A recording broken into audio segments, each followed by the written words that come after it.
Now start करते हैं question number 24, है ना। It is an important question, ठीक है, ध्यान से देखिए।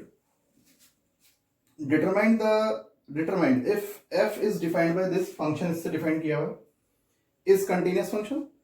वो पूछ रहा है क्या ये एक कंटिन्यूअस फंक्शन है, क्वेश्चन मार्क लगा हुआ है, पूछा है उसने हमसे ये कंटिन्यूअस फंक्शन है या नहीं। चलो इसकी कंटिन्यूटी को हम डिस्कस करते हैं, पता लग जाएगा कंटिन्यूअस है या नहीं। तो देखो फंक्शन कैसे डिफाइंड है, इसकी डेफिनेशन कहां चेंज हो रही है, इसकी डेफिनेशन जीरो पर ही चेंज हो रही है। अब ध्यान से देखो, does not equal to zero, जब does not equal to zero है तो कहने का मतलब क्या हुआ, सपोज ये ग्राफ है हमारे पास, है ना, एक्स और वाई एक्सिस पर, ठीक है। Does not equal to, when x does not equal to zero, तो दो केस अराइज हो रहे हैं, या तो वो लेफ्ट पर जाएगा या फिर वो राइट पर जाएगा। और इक्वल टू जीरो की बात करें तो इक्वल टू जीरो तो एक्स यहां पर होता है, तो फंक्शन की वैल्यू भी जीरो पर कितनी है, जीरो ही है, ठीक है। तो फंक्शन की डेफिनेशन जीरो के अबाउट ही चेंज हो रही है, या does not equal to zero पर लेफ्ट पर या राइट पर, दो पॉसिबिलिटीज है हमारे पास, दोनों तरफ जा सकता है फंक्शन।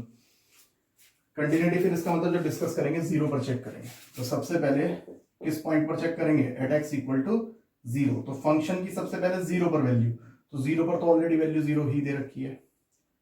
अब LHL, है ना, limit x tends to zero minus of fx is equal to limit h tends to zero f of a minus h, यानी जीरो माइनस h। जीरो में से कुछ माइनस करा तो कम हो गया, यानी लेफ्ट पर आ गया, है ना, यहां पर।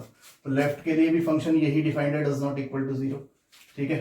तो उसमें कहने का मतलब इसको लिख सकते हैं, एक लाइन बढ़ा देता हूं, limit h tends to zero, ये f ऑफ माइनस h ही तो हो गया। तो फंक्शन में जहां जहां x है वहां पे क्या आ जाएगा, माइनस h, तो ये हो जाएगा limit h tends to zero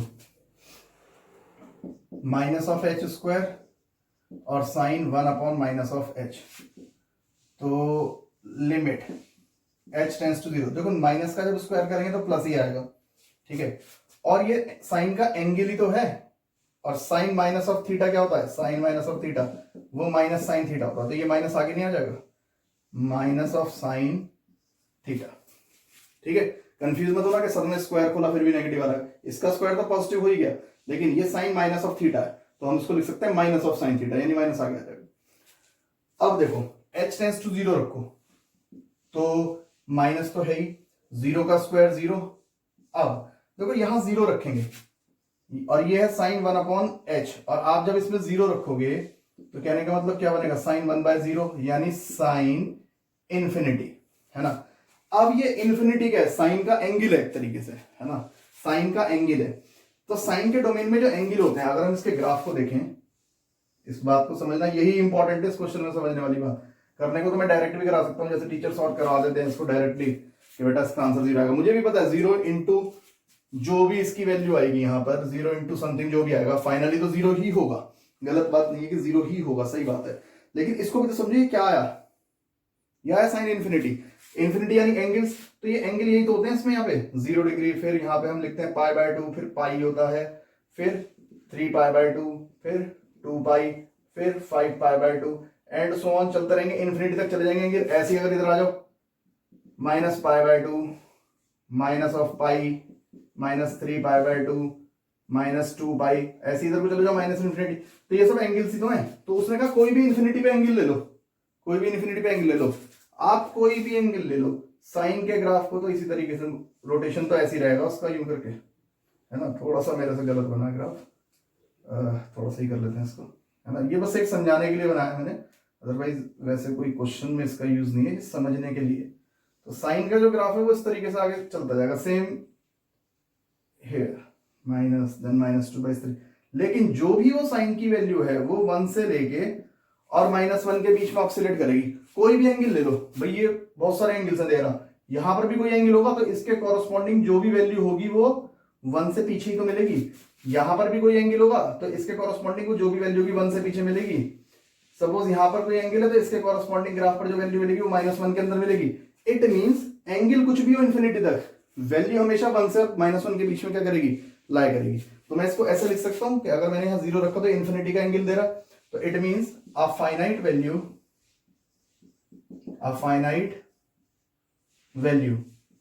between -1 to +1 लिख सकते हैं इस बात को कि इसकी जो भी वैल्यू आएगी वो एक फाइनाइट वैल्यू तो होगी, -1 से +1 के बीच में, इन्फिनिटी तक कोई भी एंगल ले लो, वैल्यू -1 से +1 के बाहर नहीं जा सकती, ठीक है। और फाइनली जो भी वो वैल्यू उसकी मल्टीप्लाई 0 से, और 0 इंटू समथिंग क्या हो जाएगा सारा 0, तो ये आई इसकी लेफ्ट हैंड लिमिट। तो ये समझने वाली एक बात थी कि ये क्या आ गया, है ना। तो इसको हम डायरेक्ट लिख देंगे कि भाई 0 इंटू समथिंग 0 0 ही होता है, लेकिन इसको समझ के लिखो कि ये क्या है, ठीक है। ये जरूरी है, डायरेक्ट करने का कोई फायदा नहीं रहता जब तक चीजें समझना है, क्योंकि आगे कंपटीशन भी देना है तो उसमें भी हमें बड़ा फायदा मिलता है इन चीजों का। तो मैंने समझने के लिए बनाया था, आप इसको वीडियो पॉज करके किसी को याद रखना है तो इसको कॉपी भी कर सकता है। अब हम चेक करेंगे इसकी राइट हैंड लिमिट। तो देखो RHL limit x tends to 0 plus of fx, ठीक है। It means limit h tends to 0 f of a plus h, यानी 0 plus h। Limit h tends to 0, इस 0 प्लस h को f of h लिख दें। अब देखो 0 में कुछ ऐड करा तो राइट पर चले गए, तो राइट के लिए भी तो does not equal to 0, function तो ये डिफाइंड है, तो जहां जहां इसमें x है अगेन h रख दो। तो लिमिट h टेंस टू 0, 0 का स्क्वायर साइन, सॉरी h रखा ना हमने, h स्क्वायर 1 अपॉन h, अभी हमने h रिप्लेस किया। अब लिमिट h टेंस टू 0, है ना, तो जैसे 0 पुट करेंगे तो 0 का स्क्वायर 0 जाएगा इनटू साइन 1 अपॉन 0, ठीक है। या मैं इसको पहले वाले की तरह डायरेक्ट लिख देता हूं, 0 का स्क्वायर तो 0 ही आएगा, और इसमें जो भी आप रखोगे तो देखो अगेन पहले वाला केस ही आ गया 1 बाई इन्फिनिटी। तो एंगल इन्फिनिटी कुछ भी हो, लेकिन वैल्यू कहां से कहां तक रहेगी, -1 से +1 में। तो अगेन सेम स्टेटमेंट लिख देंगे, a finite value between -1 to +1, और 0 से फाइनली जो भी वो वैल्यू मल्टीप्लीकेशन होगी तो क्या हो जाएगा 0। तो देखो eight the point value, left hand limit और राइट हैंड लिमिट तीनों कैसे आ रही है, इक्वल। दिस इंप्लाई, मैंने लिखा here limit x tends to 0 minus of fx, यानी left hand limit equal to limit x tends to 0 plus of fx, यानी right hand limit equal to function की direct at the point value, सब आपस में कैसी आ रही है, equal आ रही है। This imply fx is continuous function, fx क्या है, एक कंटिन्यूअस फंक्शन। चलो आपको मैं इस क्वेश्चन के साथ साथ एक चीज और बताता हूं, ये क्वेश्चन कई बार पेपर में घुमाने के लिए कैसे दिया जा सकता है, ठीक है। आप वीडियो पॉज करके इसको कॉपी कर लें यहां पर। अब मैं इसमें एक जरा सा चेंज करूंगा और यही क्वेश्चन डिसकंटिन्यूअस हो जाएगा। देखो कैसे, सपोज आपके क्वेश्चन में से इस एक्स स्क्वायर को हटा दो, आप क्वेश्चन आए कि is the given function is continuous, procedure is same, के 0 के लेफ्ट और राइट पर इसकी डेफिनेशन चेंज हो रही है, तो ये क्वेश्चन 0 पर ही चेक होगा। आप सेम तरीके से करोगे, 0 पर वैल्यू फंक्शन की 0, लेफ्ट हैंड लिमिट जब लेकर चलेंगे तो फर्क सिर्फ इतना आएगा कि इस बार हमारे पास एक्स स्क्वायर नहीं है, तो जब हम वैल्यू रिप्लेस करेंगे तो यहाँ पे भी माइनस एच स्क्वायर नहीं आएगा, सिर्फ यही आएगा। साइन माइनस का थीटा क्या होता है, माइनस साइन थीटा, ये भी आगे आ गया, ठीक है। अब ये माइनस तो ये रहा, जैसे एच 0 रखेंगे तो जो भी वो फाइनाइट वैल्यू है लाई बिटवीन -1 टू +1, एक वैल्यू है जो -1 से +1 के बीच में लाई कर रही है, लेकिन क्या हमें वो एग्जैक्ट वैल्यू पता है इस समय, क्योंकि अब तो 0 से भी मल्टीप्लाई नहीं है ना, क्या हमें वो एग्जैक्ट वैल्यू पता है, अब हमें वो वैल्यू नहीं पता। ये पता है कि -1 से +1 के बीच में रहेगी, बट एग्जैक्ट वैल्यू नहीं पता, तो इसको कहते हैं नॉट डिफाइंड। नॉट डिफाइंड, बल्कि नॉट डिफाइंड ना लिख के आप लिखो limit does not exist, limit does not exist. जब हम एक फाइनाइट आंसर ऑब्टेन नहीं कर पाते थ्रू लिमिट, लिमिट के थ्रू फाइनाइट आंसर नहीं मिल पाता हमें, तब हम कहते हैं लिमिट डज नॉट एग्जिस्ट, ठीक है। और सेम इन दिस, यहां पर भी एच स्क्वायर नहीं होगा तो सिर्फ अ फाइनाइट वैल्यू, तो इसमें भी क्या आ जाएगा, limit does not exist, limit exist नहीं करेगी, है ना। और जब लिमिट एग्जिस्ट नहीं करेगी तो फंक्शन कैसा हो जाएगा, it is a discontinuous function, तो ये जो भी फंक्शन था वो कैसा हो जाएगा, डिसकंटिन्यूअस।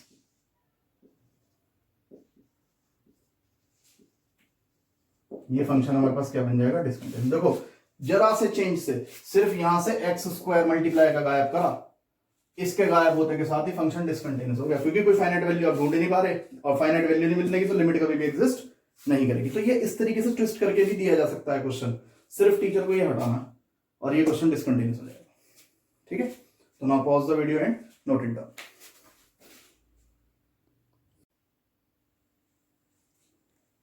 देखो नेक्स्ट क्वेश्चन हमारे पास आता है क्वेश्चन नंबर 26 है ना। 25th क्वेश्चन आप जैसे मैंने 24 करा और उससे पहले भी क्वेश्चंस करे हैं, सिर्फ एग्जामिन करनी कंटिन्यूटी आप इजीली कर सकते हैं left hand right hand limit से। तो अब आइए क्वेश्चन नंबर 26 से पहले की स्टेटमेंट लिखा है फाइंड द वैल्यूज ऑफ के, है ना। देखो एक अननोन टर्म है यहाँ पे के, तो फाइंड द वैल्यूज ऑफ के so that the function f continuous at the indicated point in exercise 26 to 29। तो 26 से लेके 29 क्वेश्चन यानी 26 से 29 क्वेश्चन तक आपको सेम चीज में फंक्शन कंटिन्यूअस गिवन है, एक तरीके से k की वैल्यू आपसे मांग रहा है, ठीक है। जितने भी क्वेश्चन देखो बोर्ड में ज्यादातर क्वेश्चन यही आते हैं, वैल्यूज ऑब्टेन करने वाले और फंक्शन आपको कंटिन्यूअस दिया हुआ होगा। तो यहाँ पे भी 26 से 29 तक के जो क्वेश्चन दिए इसमें सभी में फंक्शन कंटिन्यूअस है, हमें सिर्फ अननोन टर्म यानी कांस्टेंट k की वैल्यू फाइंड आउट करके देनी है। तो हमें बस इतना ध्यान रखना है कि अगर फंक्शन कंटिन्यूअस है तो left hand limit right hand limit और फंक्शन की एट द पॉइंट वैल्यूज कैसी होंगी, ऑलवेज सेम होंगी। उस कंसेप्ट को पकड़ लेंगे, वैल्यूज निकलती जाएंगी। देखो अब फंक्शन की डेफिनेशन कहां चेंज हो रही है, पाई बाय 2 पर। देखो does not equal to pi by 2 का मतलब या तो लेफ्ट होगा या राइट, तो दोनों जगह डेफिनेशन चेंज हो रही है। एट द पॉइंट पर 3 वैल्यू दे रखी है उसने, तो पाई बाय 2 पर चेक करें। At x equal to pi by 2, तो फंक्शन की डायरेक्ट पाई बाय 2 पर वैल्यू, पाई बाय 2 पर वैल्यू है 3। अब left hand limit L H L, तो limit x tends to a minus of f x. A कौन है इस बार, pi by 2। Limit h tends to 0 f of a minus h यानी pi by 2 minus h। Limit h tends to 0 pi by 2 minus h यानी pi by 2 में से कुछ minus करा तो लेफ्ट पर आ गए, यानी does not equal to pi by 2, तो लेफ्ट के लिए ये डिफाइंड है। तो k times of cos x की जगह क्या आ जाएगा, पाई by 2 minus h, pi by 2 minus h upon same नीचे डिनोमिनेटर में पाई माइनस 2 और पाई बाय 2 माइनस h। अब देखो limit h tends to 0 k times of cos 90 minus theta sine theta है ना, कॉम्प्लीमेंट्री एंगल से लिख दिया ऊपर वाला तुमने, अपॉन जब हम इसका ब्रैकेट ओपन करेंगे 2 की मल्टीप्लाई अंदर होगी 2 से 2 कैंसिल, माइनस माइनस प्लस और लास्ट में आएगा 2h, तो minus pi plus pi cancel हो जाएगा, सिर्फ 2h बचेगा आपके पास ब्रैकेट खोल के।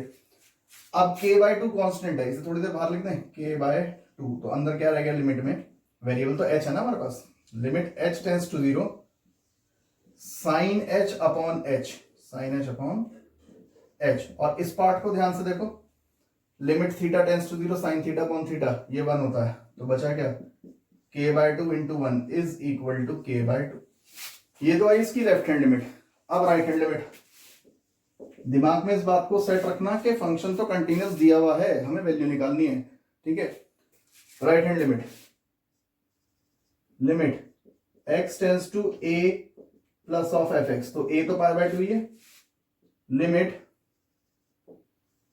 h tends to 0 f of a plus h यानी pi by 2 plus h, limit h tends to 0, देखो पाई बाय 2 में कुछ ऐड करा राइट साइड यानी does not equal to pi by 2, फिर दोबारा फंक्शन तो यही डिफाइंड है, तो क्या हो जाएगा k times of cos pi by 2 plus h upon pi minus 2 pi by 2 plus h। अब जब हम ब्रैकेट ओपन करेंगे नीचे, तो अभी ध्यान रखते हैं, पहले न्यूमरेटर ले लेते हैं इसका, limit h tends to 0 cos 90 plus theta क्या आएगा, माइनस का साइन थीटा यानी माइनस का k साइन थीटा, है ना भाई। क्या होगा 90 बटे को तो चेंज होगी, साइन थीटा तो आएगा, और प्लस करके सेकंड क्वाड्रेंट, सेकंड में cos नेगेटिव, अपॉन इसका जब ब्रैकेट ओपन करेंगे तो सिर्फ माइनस 2h बचेगा, ठीक है। आप इसका ब्रैकेट खोल के सॉल्व कर लेना, माइनस 2h, माइनस से minus cancel, again k by 2 को बाहर ले आओ, तो बचेगा limit h tends to 0 sine h upon h, again ये तो 1 हो जाएगा, तो k by 2 into 1 equal to k by. अब fx इज कंटिन्यूअस, fx क्या है, कंटिन्यूअस, ब्रैकेट में लिख रहा हूं, गिवन है ये वाली बात हमें, ठीक है। और अगर fx कंटिन्यूअस है तो हमें पता है क्या कि left hand limit equal to right hand limit और इक्वल टू फंक्शन की डायरेक्ट पाई बाय 2 पर वैल्यू, ये इक्वल होंगी, तो लेफ्ट हैंड लिमिट आई k by 2, right hand limit आई k बाय 2 और फंक्शन की direct at the point value 3 थी, ठीक है, k बाय 2। तो कुल मिला के बात क्या मिली कि k बाय 2 इक्वल टू 3, तो देखो कितना आ गया, this imply k equal to 6, है ना। तो अननोन टर्म जब भी फाइंड आउट करनी होगी तो फंक्शन एक तो कंटिन्यूअस गिवन होगा हमें, और कंसेप्ट वो यूज करना है कि तीनों इक्वल होंगे 100% अगर कंटिन्यूअस है, तो वहीं से अननोन टर्म्स की वैल्यूज निकल जाएंगी। क्वेश्चन चाहे 26 से लेकर 29 में कोई भी आ जाए, यही पैटर्न आपको फॉलो करना है। तो आगे के क्वेश्चन 29 तक आप सेम पैटर्न से खुद सॉल्व करेंगे। अब हम आएंगे क्वेश्चन नंबर 30 पर। तो now pause the video and note it down.